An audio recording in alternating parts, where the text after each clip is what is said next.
David Beckham has spent 30 years building the perfect image, the perfect footballer, the perfect husband, the perfect businessman, the perfect brand.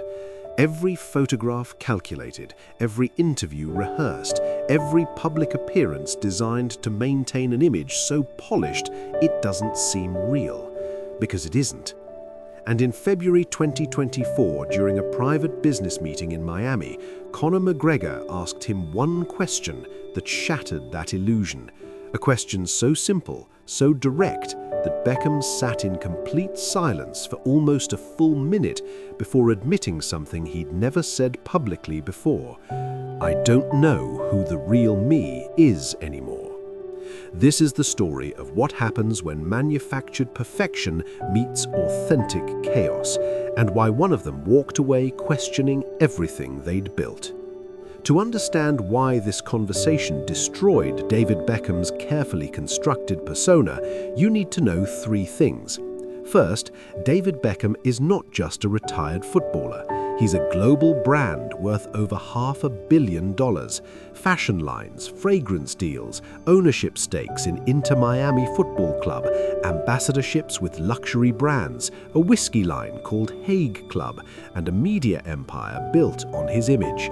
He's the prototype of the modern athlete turned mogul, the model everyone tries to replicate. Second, Conor McGregor represents the opposite approach. No PR team can control him, no script can contain him, no brand manager can polish his rough edges. He's built a fortune being authentically himself, flaws and all. Proper 12 Irish whiskey, his brand, succeeded not because it had celebrity endorsement, but because people believed Conor actually drank it, actually built it, actually gave a damn about it. Third, in February 2024, both men were in Miami for a spirits industry conference. Beckham was promoting Hague Club. Conor was there for Proper 12. A mutual business associate arranged a private meeting between them, thinking they'd find common ground as athletes turned entrepreneurs. What happened instead was a collision of two entirely different philosophies about success, authenticity, and the cost of perfection. The meeting took place in a private suite at the Four Seasons in Miami, 43rd floor, floor-to-ceiling windows overlooking Biscayne Bay. The room was elegant, minimalist, expensive in that subtle way that only truly wealthy people recognize. David Beckham arrived first, wearing what he always wears in business settings: impeccably tailored suit, perfectly styled hair, that calculated casual elegance that makes him look effortlessly put together, even though it requires a team of stylists to achieve. He brought two people with him, his business manager and his PR representative. Conor arrived 10 minutes later, alone as usual, wearing a custom three-piece suit in dark navy with a subtle green pinstripe. No entourage, no handlers. The contrast was immediate and striking. The first 20 minutes were professionally cordial. They talked about their respective businesses, about the spirits market, about expansion strategies. Beckham spoke in that carefully modulated way he always does in business settings, every word considered, nothing spontaneous, everything designed to sound genuine while revealing nothing real. Conor listened, asked questions, was surprisingly engaged. He'd done his homework. He knew Hague Club's sales figures, knew about Beckham's partnership structure, knew the brand's positioning strategy. And then the conversation shifted to something more personal, and everything changed. "You know what I've always wondered about you, David?" Conor said, leaning back in his chair, his tone casual but his eyes sharp. "How do you do it?" Beckham smiled politely, that PR-trained smile that's warm but reveals nothing. "Do what?" "Keep up the image. The perfect marriage, the perfect business ventures, the perfect everything. It must be exhausting."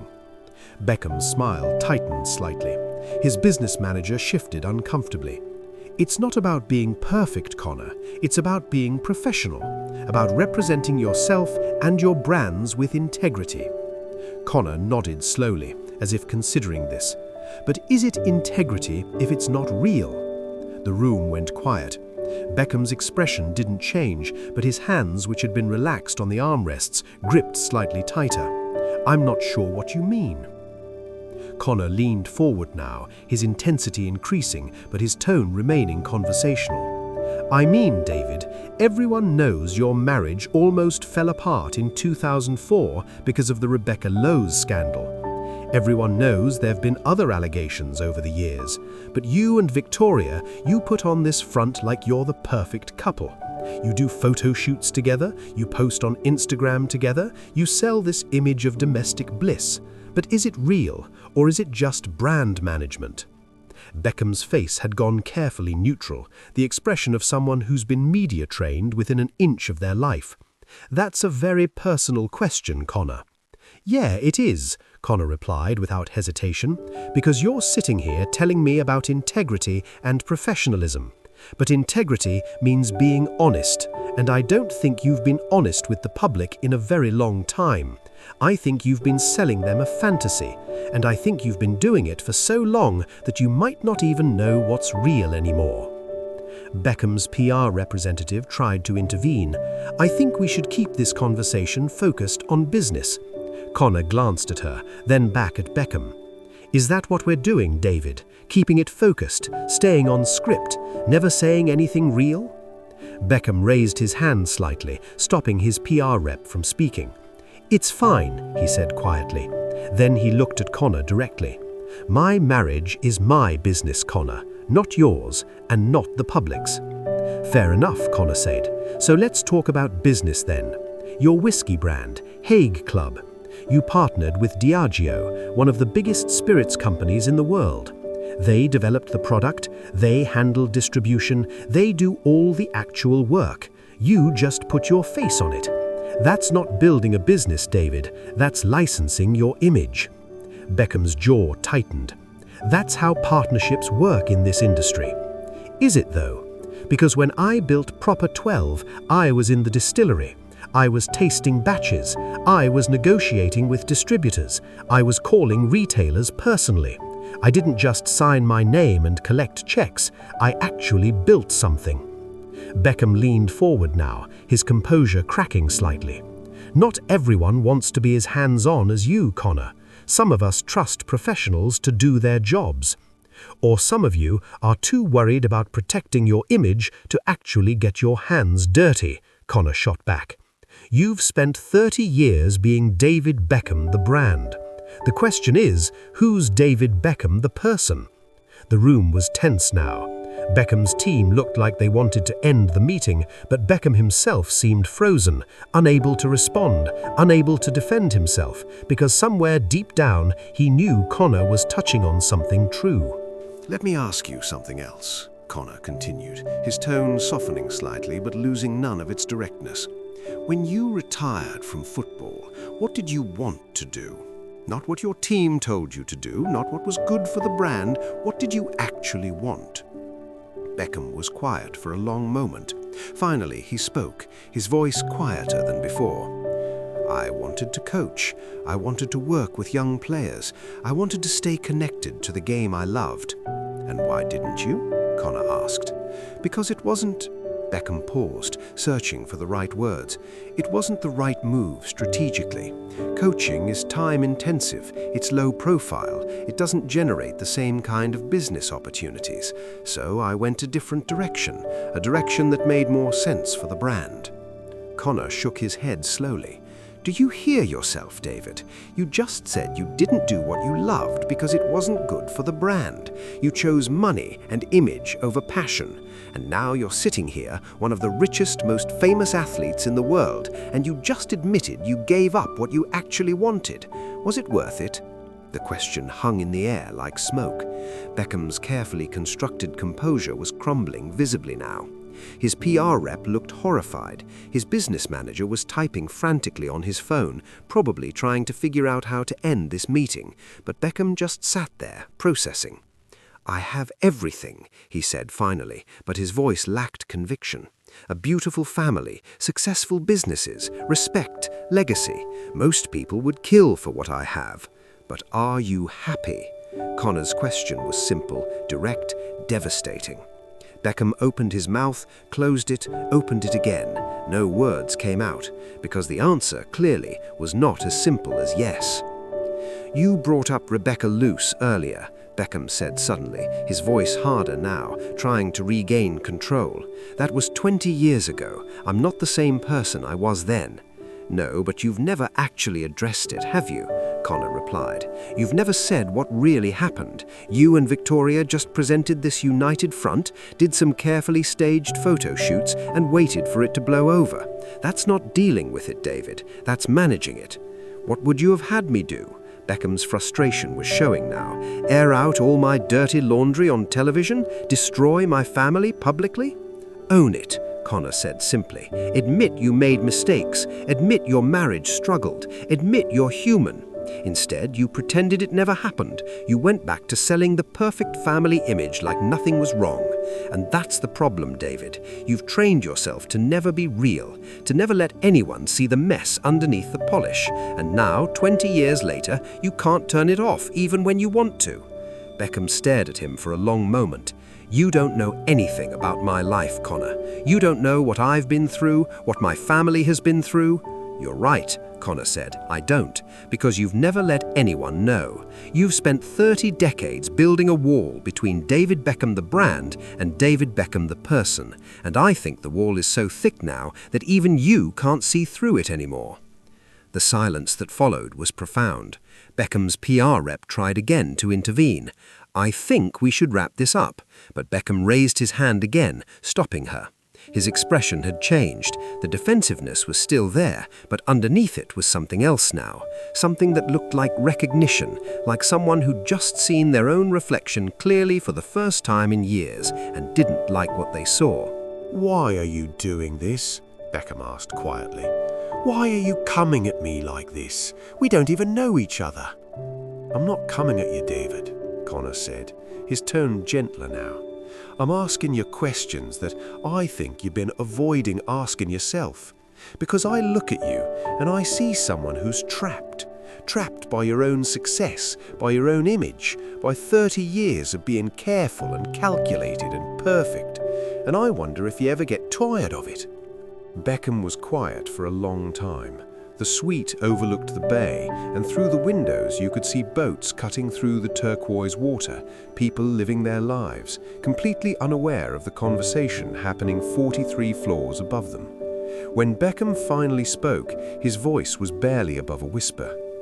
"Every single day." The 3 words hung in the air like a confession. His PR rep looked panicked. His business manager started to speak, but Beckham cut him off. "It's okay, just give us a few minutes, alone." The 2 handlers exchanged glances, then reluctantly stood and left the suite. The door closed behind them with a soft click. It was just Beckham and Conor now. No audience, no management, no script.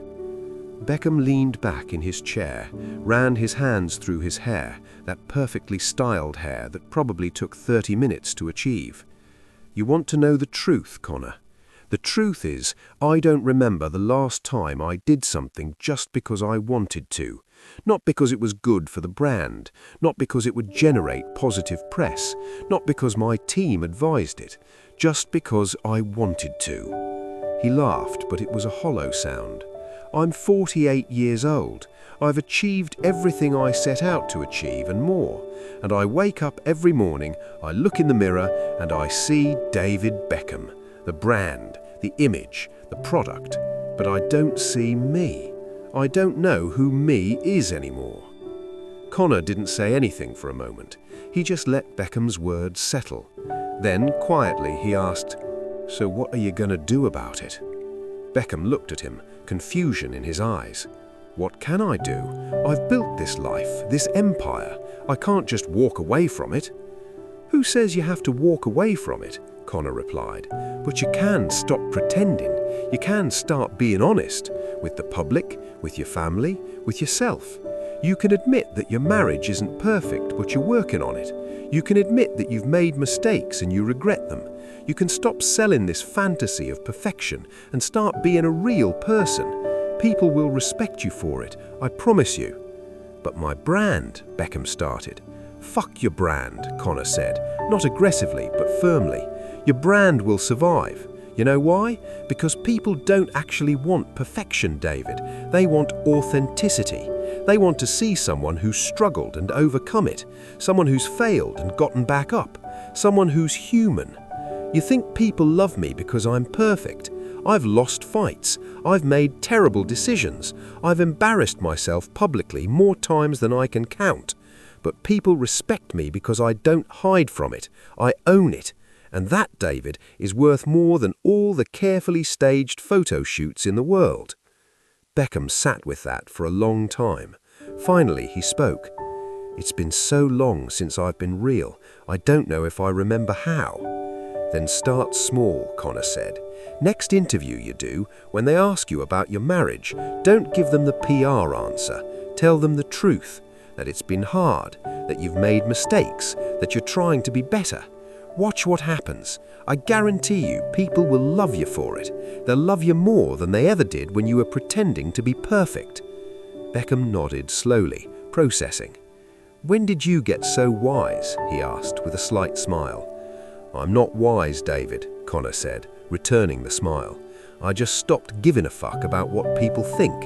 And once you stop trying to control how everyone sees you, you become free. And freedom, my friend, is worth more than any brand value." The meeting ended shortly after that. When Beckham's team came back into the suite, they found the two men talking not about business, but about fatherhood, about the pressure of raising kids in the public eye, about the cost of fame. The conversation was warm, genuine, the kind of conversation Beckham probably hadn't had with anyone outside his immediate family in years. They exchanged numbers before leaving. Beckham's team was visibly confused by the change in atmosphere, but they didn't ask questions. In the weeks and months that followed, people who followed David Beckham closely noticed subtle changes. His Instagram posts became less curated, more spontaneous. He posted a photo of himself looking tired and disheveled after a long day of work, with the caption, "Not every day is glamorous, sometimes it's just exhausting." It got twice the engagement of his usual polished content. In an interview 3 months later, when asked about his marriage to Victoria, he didn't give the usual scripted answer about how perfect everything was. Instead, he said, "Marriage is work, real work. We've been through incredibly difficult times. There've been moments where I wasn't sure we'd make it, but we chose to fight for it, and I'm grateful we did. Not because it looks good, but because I genuinely love her and I want to be better for her and for our kids." The interviewer looked shocked. The clip went viral. People praised his honesty. And perhaps most tellingly, Victoria herself posted a response, "Real talk, real work, real love. Thank you for being brave enough to be honest." 6 months after the Miami meeting, Beckham announced he was stepping back from some of his commercial commitments to spend more time coaching youth players at Inter Miami, not as a publicity stunt, but because it was what he actually wanted to do. "What brought this on?" a journalist asked. Beckham smiled. "Someone reminded me that life's too short to spend it being someone you're not." David Beckham and Conor McGregor couldn't be more different. One built his empire on perfection, the other on authenticity. One carefully curated every aspect of his public image, the other let it all hang out, flaws and all.